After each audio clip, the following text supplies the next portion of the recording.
Payments Podcast from Bottomline Technologies. A high proportion of adults pay at least one bill each month via direct debit, and still many people remain unsure of what a direct debit is or when it should be used. As an authorised method of allowing someone to collect payments from your bank account, it's important to understand the facts around direct debits for consumers and also how businesses use them. I'm Fiona McCarran, host of this Payments Podcast. This episode is part one of a series of 3 podcasts on direct debits. In this episode, we'll be focusing on an introduction and overview of direct debits to give you a clearer understanding of how they work, how they are set up, and the problems they can solve. With me today is Andrew Strickland, who delivers Bacs accredited direct debit training and has worked with direct debits for 10 years. Hi, Andrew. Hi, Fiona. Could you tell us a little bit about the history of the direct debit scheme? Okay, so back in the 1960s, we had a situation where if I wanted to pay somebody in another part of the country, pretty much the only way that I would be able to do that would be by sending them a cheque or a postal order. So everything was very paper-based. Of course, back then we didn't have the computers and systems that we had today. But as computers became more in common use, the banks, particularly the clearing banks, recognised that things would change. So in 1968, they created something called the Interbank Computer Bureau, which later became the Bankers Automated Clearing Service, which is where we get the name Bacs from. And they introduced initially direct credit, and then direct debit was introduced in 1970. So direct debit is an electronic method of moving money, and it's nearly 50 years old. So Andrew, can you tell us a bit more of how does it work? Well, unlike a standing order, which somebody sets up directly with their own bank, and where the money is pushed through from their bank account to whoever they want to pay, direct debit works the other way around. So a direct debit service user gets the authority from the payer to access their bank account. And normally this would be done by them signing something called a direct debit instruction. And then what the service user does is they set that up on the payer's bank account, and that process is called lodgement. There are 2 methods of lodging a direct debit instruction on someone's bank account. The standard method, which is how the scheme was originally devised, would involve the service user sending the direct debit instruction through the post to the payer's bank, and the bank would make a note of the reference on the direct debit instruction, and that's it. Then the facility is then set up, and the service user is then able to collect money from that account against that reference number. There is now a process where we can do that electronically, the lodgement process. That's called AUDIS, the Automated Direct Debit Instruction Service. So in that case, service users that are AUDIS service users, rather than physically posting the direct debit instruction to the bank, they simply transmit a data file through the Bacs system. So effectively we have 2 processes: lodgement of the direct debit instruction, which is simply the act of setting it up on the account, and then every single time that a service user wants to collect money from that particular bank account under that reference, they send off a file through the system to collect the money. So we have lodgement and collection. And the collection process, as I've just said, is done through a system, through the Bacs system, which involves transmitting data files, and we'll talk a little bit more about that process in a minute. So Andrew, why does it take 3 days? Well, essentially, it's because of overnight processes. Remember that the scheme was originally devised nearly 50 years ago. So there was a situation where the files or the information had to get to Bacs, and then they had to get it onto the paying bank or payment services provider, and then it had to be applied to the account. So the way that it worked was, and still does, is that on day 1, the information is input into the system. That's called input day. On day 2, It's processed, so Bacs will transmit the file to the bank at the other end of the process, and then on day 3, this is called entry day or due date, the action completes on the bank account. We should also just make clear that these are working days. So if I transmit a file on Friday, for instance, that's day 1 of the cycle. The earliest that it can be processed is day 2, and therefore the earliest that the action can complete would be day 3 on the Tuesday. We can also extend that process over a longer period of time. I could send a file, if I was sending a file, for instance, on a Wednesday, I could instruct Bacs to process it on the following Monday. So day 2 of the cycle wouldn't actually be until a later point in time, but then the action would still complete one day after the processing day. Okay, so how easy is it, or how long does it take for an organisation to set up a new direct debit? Well, that depends on a number of things. To start with, it will depend on how they receive the payer's authority. So we just discussed the fact that normally a paper direct debit instruction will be completed. Well, obviously they have to wait for that to come back to them. And that will also depend on what method of lodgement they use. Are they a standard service user who has to post that direct debit instruction to the payer's bank or payment services provider? If they are, then the rules say that they have to allow 10 working days from dispatch of the direct debit instruction before they start making any collections. If they're an Audis service user, then they're transmitting that direct debit instruction electronically through Bacs. We've just discussed that that takes a minimum of 3 working days, but there is a rule within the scheme that says that an Audis service user is not actually permitted to collect any money for a further 2 working days after lodgement.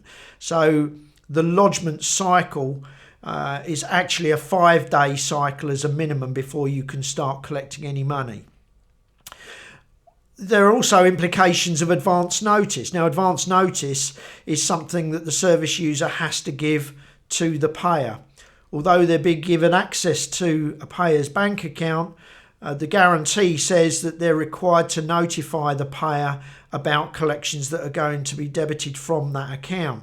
And the default period for that is 10 working days, although that can be changed with the approval of a service user's bank. Just one other thing that I didn't mention is that those situations occur where the authority is given on a paper direct debit instruction. There is also something called paperless direct debit, which is where a service user has the ability to sign somebody up, perhaps over the telephone or over the internet or with an electronic signature. And obviously that also can shorten the timescales are involved because you're not having to wait for the paper direct debit instruction to be received from the payer. What contractual right do companies have to set up a direct debit on my behalf? Now, this is an interesting subject really, because the fact is that a company can only set a direct debit instruction up on your bank account if they have your authority.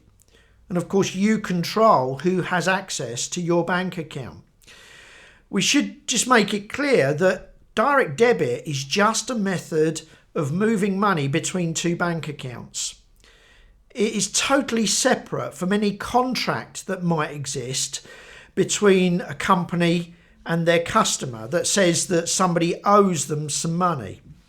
One is a contract and the other one is an authority to debit a bank account. In fact, if you think about it, the payer, i.e. the person whose bank account is being debited, might not even be the debtor. I often use as an example here, if I was paying my mother's council tax, she's the person that legally owes the money, but it's my bank account that's being debited. So we can see that the contract is with one person, but the direct debit instruction is with another. Even if they are the same person, I must have control over who can access my bank account. And if I choose to cancel the direct debit instruction, which I can do simply by notifying my bank, then effectively what I've done is I've taken away my authority, and a company must not set it up again without my authority, which would involve them getting a new direct debit instruction. So you can see that actually from a contract point of view, we have to make sure we understand that there is a difference between a contract that says someone owes some money and a direct debit instruction, which is an authority to debit an account. And how does the direct debit guarantee protect customers? Well, essentially there are three safeguards to the direct debit guarantee. We've just mentioned one of them, the right to cancel, because direct debit is just a method of payment. So I can choose whether to pay you by direct debit or not. I might owe you some money, but it's up to me to decide how I want to pay. And remember that the direct debit instruction is separate from any contract that might exist. So I have the right to cancel the direct debit instruction, but that doesn't alter the fact that I might owe you the money. Then we have something we mentioned a moment ago, advance notice. It's all well and good somebody signing a direct debit instruction that gives a company access to their bank account, but the rules are quite clear that under the guarantee, the payer is entitled to receive advance notice of collections. You see, I don't expect someone to take money from my bank account without telling me. That'd be a bit like going down my wallet without telling me. It's exactly the same scenario. So the rules say that I have to be advised as to how much is going to be debited, when it's going to be debited, how often it's going to be debited, and the reference number and information that will appear on my bank statement. So that's the second safeguard of the guarantee. The third is the right to an immediate refund where there has been an error. Now, the payer goes to his bank to get the refund, and the reason for that is because it's the bank that offer the guarantee.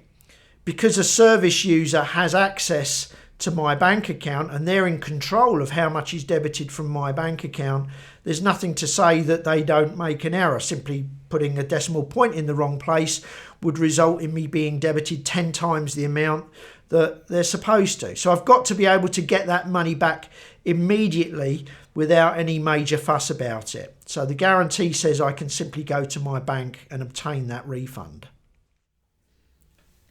And what obligations do businesses have towards the guarantee? Well, let's just go back over those three things again.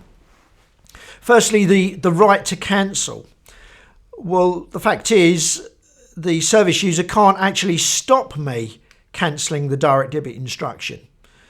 To start with, I could simply walk into my bank and have a conversation with them, and they will accept my instruction to cancel the DDI. These days, we don't even need to do that because most of us have telephone banking or online banking. We might even have an app on our smartphone where we can just press a button to cancel a direct debit instruction. And when I do that, I've taken away my authority, and therefore if a company wants to set up the direct debit instruction again, they would need to obtain a new authority from me. So that would be their obligation in that situation. We also mentioned that the service user has an obligation to give advance notice. That is a requirement of the scheme. Within the rules, and the service user guide and rules to the direct debit scheme is 171 pages long, there is a whole section about advance notice. And there are certain mandatory things that have to be included on the advance notice. And the service user also has to adhere to certain timescales. In other words, they're not allowed to collect money within a certain period of time. When a service user joins the scheme, they agree to abide by those rules. And if they don't, they can be removed from the scheme. Now, with regards to the right to an immediate refund, the interesting thing is that if you actually read the guarantee on the bottom of a direct debit instruction, you'll see that it's the bank or the payment service provider who actually offer the guarantee. And therefore, it's the bank or the payment services provider that provide the refund. And the service user has no control over that. I go into my bank and I tell them that there's an error that has been made, and they will refund me that money. But of course, my bank or payment services provider is then out of pocket. So what they do, having refunded me, they then take the money back from the service user. Now, the mechanism for this is called an indemnity claim. And the reason for that is that when a company joins the direct debit scheme, they indemnify, they sign a legal document that confirms that where a bank refunds the payer, that they will reimburse the bank. Now, bearing in mind that this is done largely on the say-so of the payer, there have been some concerns about the fact that you could end up with spurious or fraudulent refunds where somebody simply lies to their bank. That is a possibility, although there have been recent processes introduced to guard against that sort of scenario. Andrew, what are the problems organisations have that can be solved by collecting direct debits? Well, there are a number of benefits associated with direct debit, both for service users and for payers, which we'll probably deal with in a later episode. We could probably sum it up by saying that the direct debit scheme gives companies a degree of control. For instance, it gives them control over the timing of collections, not having to wait for somebody to send you money, either through the post or through their bank initiating a standing order payment. It also gives the service user control over how much you receive. That might have an impact on any outstanding debt that a company has. And it can also be relatively cheap when compared to other methods of collection, especially if we're dealing with large volumes of collections or collections that are of high value. One of the things that we should just mention is that whilst the rules may seem complicated, and there are 171 pages of rules, there are systems that are available to manage the processes. So a lot of this can be automated, and that is also another great benefit. It's worth bearing in mind that there are upwards of 50,000 service users already doing it, so the benefits of direct debit must be worthwhile. Andrew, thank you very much for that really useful insight into direct debits, what they are, how they work, and how they can help your business. Our next episode in this Direct Debit 3-part series will be focused on direct debit for businesses. If you're already collecting direct debits but have questions about or would like to know more about compliance, or if you're even interested in best practice, please don't miss this opportunity to find out more. In the meantime, if you'd like to visit bacs.co.uk, you'll be able to find a list of accredited training providers and additional resources on direct debits.